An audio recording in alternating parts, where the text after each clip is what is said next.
Tonight, a moment many thought would never happen. President Trump taking the stage with his former foe, Senator Ted Cruz.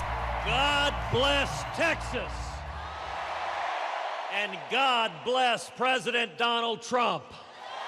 He's come to Texas, a longtime Republican stronghold, Vote for Ted Cruz to shore up support in a state where Democrats seem to be gaining ground. Ted's opponent in this race is a stone-cold phony. Beto O'Rourke in this state is running to the left of Elizabeth Warren, to the left of Bernie Sanders, and the state of Texas is not going to stand for it. Here, the Senate race between Cruz and rising Democratic star Beto O'Rourke is so consequential and surprisingly close. We will find enough common ground to make things better. We are going to win this race. Texas is a deeply red state, but it is changing and changing fast. It sits there as a big red target for Democrats. They recognize that if they can start to flip Texas, it changes the entire nationwide electoral map. With the midterm election just weeks away, we traveled to the Lone Star State to go behind the scenes with both campaigns as they race to the finish line. You're gonna have any energy? Front and center in this border state, immigration. What if we, the people of Texas, were to rewrite, for example, our immigration laws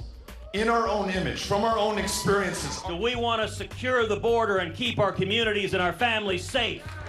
In recent days, Trump announced that he is considering militarization of the border. Cruz, who has had a stronghold on his Senate seat since 2013, towing the line. Yes or no? Do you support militarizing the border? You know, militarize is a politically charged word. We need to deploy whatever law enforcement resources are necessary. So that's a yes. To prevent crossing the border. So that means, listen, if you've got a caravan of thousands of people pledging to violate the laws and cross here illegally, of course we should do whatever's necessary.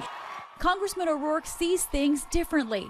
He grew up in the border town of El Paso and speaks fluent Spanish. You say you want to secure the borders. Can you do that without a wall? Can you do that without militarizing the border? So we don't need a wall, to answer your question. We don't need to militarize the border. If things are so desperate in Guatemala, Honduras, El Salvador, that someone would risk their lives to come here, then what can we do to improve conditions there? His stance on immigration is not the only thing going against the grain in this state that's been red for decades. You're pro-gun control, you're pro-immigration, you are pro-choice, you're pro-pot. I may characterize the positions you just described a little bit differently, but what I'll tell you is that in each of them I found the common ground in the state of Texas. These are human values, American values, Texan values. But are they too progressive for Texas? No. O'Rourke's campaign strategy is to try to appeal to the common man. He has made an effort to travel to every county in the state. Just human beings, real people making this happen. And expanded his brand nationally through social media, live streaming everything. And it's worked. He's raised a record $38 million in the last 3 months. So we're backstage getting ready to talk to the man that has captivated not only Texas, but the entire country. So how do you translate the momentum into turnout? So you show up everywhere. We have one of the most simple, obvious strategies that I've seen employed in a modern campaign. We just literally show up everywhere all the time for everyone. Cruz has opened up a bit of a wider lead, but everyone attached to the campaign knows it is a potentially soft lead. For Senator Ted Cruz, his campaign strategy, deeply Texas. So this is a legitimate stockyard where we are getting ready to witness this Ted Cruz rally. I don't even know what the heck that is. I love him because of his record. He fought for our religious liberty, our Second Amendment right. One of his super supporters, Maggie Wright, has followed Cruz for years, even moving to Iowa during his presidential run. Is there a more fanatical supporter of Ted Cruz than you? No, for my 50th wedding anniversary, my husband asked me what I wanted, and I said, I'm scared to know what you said. I want Ted Cruz for president. But he lost that race, and now, to the surprise of many, he's aligning himself with the man who won. I have been proud to work hand in hand with President Trump. You guys have said some really reprehensible things about one another. This man is a pathological liar.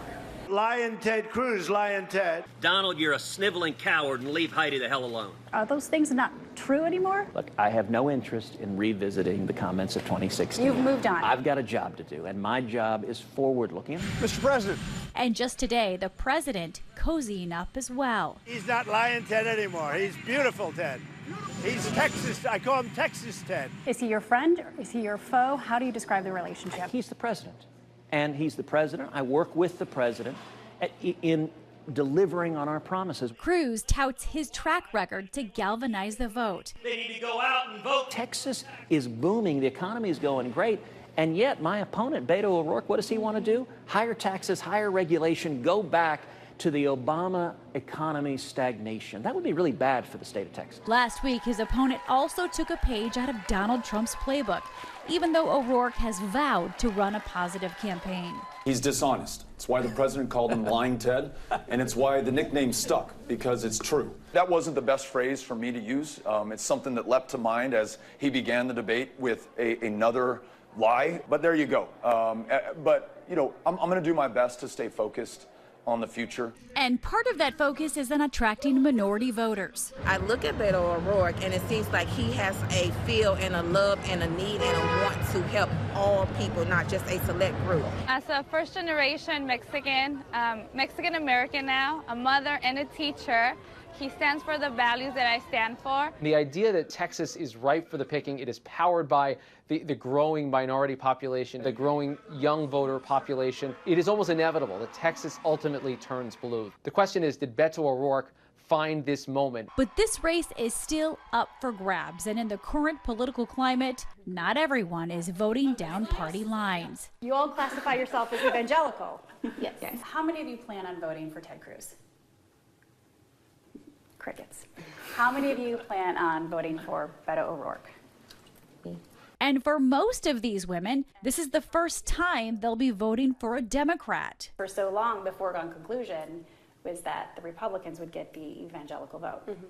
I think what we've seen happening is the systematic oppression of people of color, of people who are seeking asylum, of refugees, of women.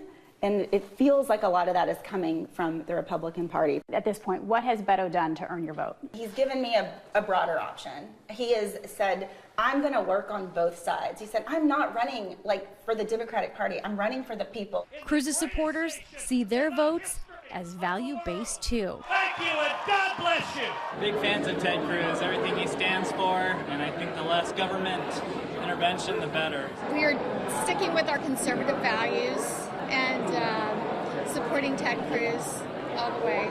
With early voting beginning today, the stakes are only getting higher as we wait to find out if this red state will turn blue. For Nightline, I'm Paula Faris in Dallas. Hi everyone, George Stephanopoulos here. Thanks for checking out the ABC News YouTube channel. If you'd like to get more videos, show highlights, and watch live event coverage, click on the right over here to subscribe to our channel, and don't forget to download the ABC News app for breaking news alerts. Thanks for watching.